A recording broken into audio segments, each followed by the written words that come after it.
안녕하세요. 호요 환율연구소입니다.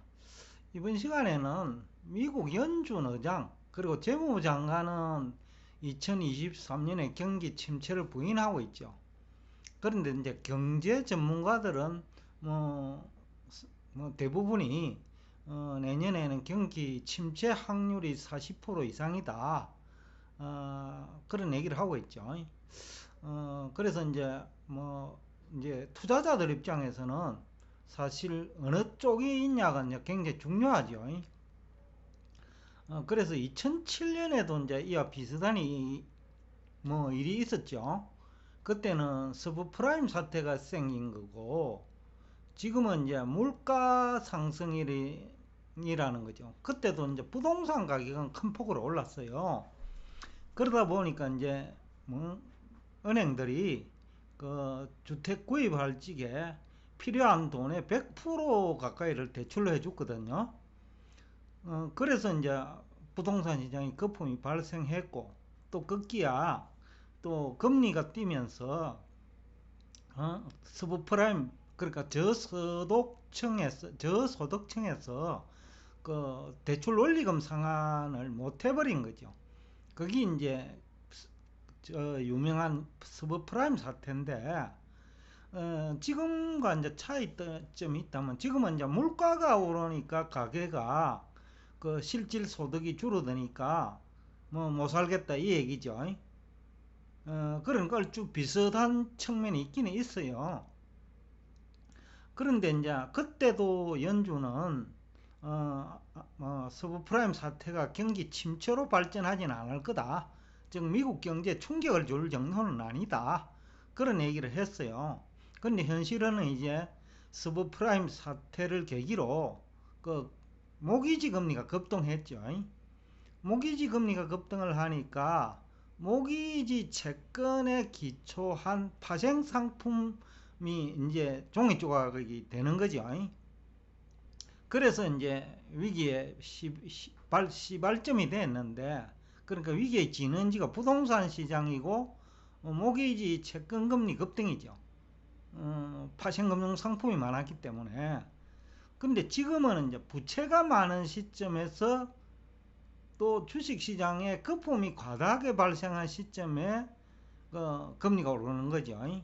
그래서 뭐 2007년과 비슷한데, 그때는 기준금리를 2007년 말경에 5.25%까지 인상을 했어요. 그러다 보니까 이제 지금 뭐 약 한 3%에서 뭐 지금 국채 수익률은 3% 가까이 왔는데, 기준금리는 아직까지 뭐 1.50 내지 1.75%니까 또 연준 위원들 사이에서 내년에는 내년 말까지입니다.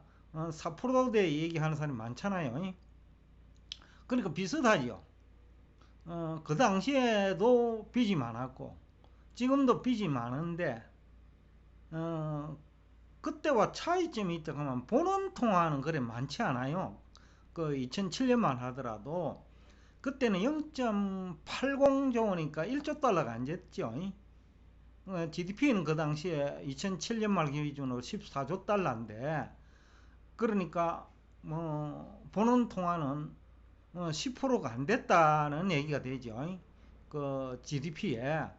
근데 지금은 GDP에 약 한 30% 가까이 되니까 보는 통화가 GDP 대비로 보면 너무 많이 이제 증가한 거죠. 그래서 이제 보는 통화를 가지고 또 거품이라는 얘기를 많이 하지요. 그러면 그때는 0.80조 달러니까 1조 달러가 안 되는 돈으로 그러면 14조 GDP를 어떻게 결제했겠어요? 그때는 대출을 많이 받았죠. 지금도 대출을 많이 받았 거는 마찬가지인데, 그러나 보는 통화 대비로는 대출이 많았다는 얘기죠. 그러니까 은행이 창출한 그 M2가 많았다는 거죠. M2 중에는 이제 보는 통화가 0.80조 달러 포함되는데, M2가 그때도 한 14조 달러 되고 지금은 21조 달러 정도 되니까, 지금은 보는 통화가 많이 증가한 대신에 M2는 그래 많이 증가하지 않았어요. 특히 2009년경에 대출금을 많이 해소했거든요. 시중은행들이 이제 부도 위기에 몰리니까 기존 대출금을 많이 해소해 버렸어요. 그러니까 오히려 그때부터 2008년 말부터 2019년까지 본원통화가 대출이 이제 까다로워지니까 그 본원통화가 많이 증가한 거죠. 그게 차이점이라면 차이점인데 빚은 많이 늘었어요.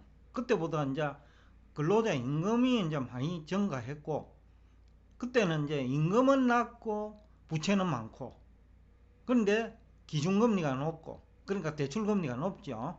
근데 지금은 그 본원통화는 많이 증가했는데 월급도 상대적으로 많이 올랐고, 그 대신에 대출금은 그만큼 많이 빠른 속도로 증가 안 했어요. 정부가 이제 본원통화 증가한 만큼 정부 부채는 많이 증가했죠. 그러나 가계 부분에서는 그렇게 많이 부채가 증가하진 않았다. 소득 대비로 보면. 그런 측면에서 보면 지금과 유사점도 있고 차이점은 있는데, 분명한 사실은 이제 그때도 그렇고 지금도 그렇고 소득 대비 실질 소득 대비겠죠. 물가가 오르니까 실질 소득이 감소하니까, 그때는 물가 상승률이 낮았기 때문에 실질 소득이 상대적으로 지금보다 높았겠죠.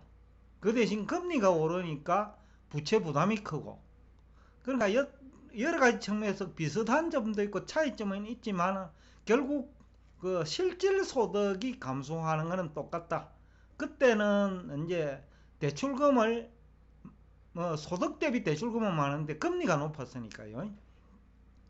그러니까 이제 그 실질 소득이 감소했고, 지금은 물가가 많이 올라가지고 거기다가 금리까지 올라가가지고 이제 실질 소득이 감소한 거는 똑같다. 그래서 국채 신용물 금리를 보면 그때와 비교하면 아직 한 1% 정도 여유가 있어요. 연준이 내년까지 기준금리를 4%까지 올리면 국채금리도 물가 계속 오르면 4%대까지 갈 수가 있겠죠. 일단 주식시장에서 우리가 이해관계자들이니까 2007년 말 기준으로 나스닥 지수가 2652였는데 2008년 말, 그러니까 서브프라임 사태가 2008년 10월에 생겼죠. 주가 지수 바닥은 2009년 상반기입니다. 그때 나스닥 지수는 이제 1400선대까지 갔으니까 고점 대비 약 한 5, 60% 하락을 했죠. 지금은 아직 30% 정도니까 아직도 더 빠질 확률이 있다라는 얘기를 많이 하죠. 그래서 빚은 더 많이 늘었고, 또 물가도 그때와 달리 많이 올랐고, 그러니까 실질 소득이 더 많이 감소했다는 거죠. 부채도 많이 늘었고, 그래서 이제 내년에는 미국 증시도 고점 대비 50% 나스닥 기준입니다. 50% 50 내지 60% 하락하는 거 아니냐, 그런 얘기하는 분들이 적지 않죠. 그런데 지금 현재 나스닥 지수가 12,000이면 아직도 그 지난 5월 저점 아래까지 내려갈 수 있다라는 이제 추정은 가능하거든요. 그래서 오늘 이 주제를 가지고 놓은 이유인데, 이제 기술적 반등이 있으면 이제 그것을 계기로 좀 위험 관리하자. 위험 관리하는 방법은 인버스 펀드도 있고 비트코인 인버스도 있고 아마 기술적 반등이 있을 것 같아요. 조금은 있다고 봅니다. 완전히 경기 불황이 진입되기 전에는 아직도 경기는 살아있기 때문에. 그리고 또 다우존스도 그때도 약 한 40%, 30, 한 3%, 그러니까 2009년에는 바닥인데 한 40% 빠졌는데 지금은 다우존스는 10 내지 15% 정도 빠져 있으니까 내년에 좀 많이 빠질 수 있는 거 아니냐라는 얘기는 할 수 있겠죠. 그래서 이제 오늘 이 주제를 정한 목적은 항상 이제 지수가 오를 때 위험 관리를 해야 된다. 기술적 반등이라도 있을 때 해야 된다. 그래서 기술적 반등이 있을 것 같다는 생각도 들고 해서 미리 여러분들이 알고 있으면 대비할 수 있지 않나 라는 뜻에서 오늘 이 주제를 선정했습니다. 오늘도 끝까지 경청해 주셔서 대단히 감사합니다.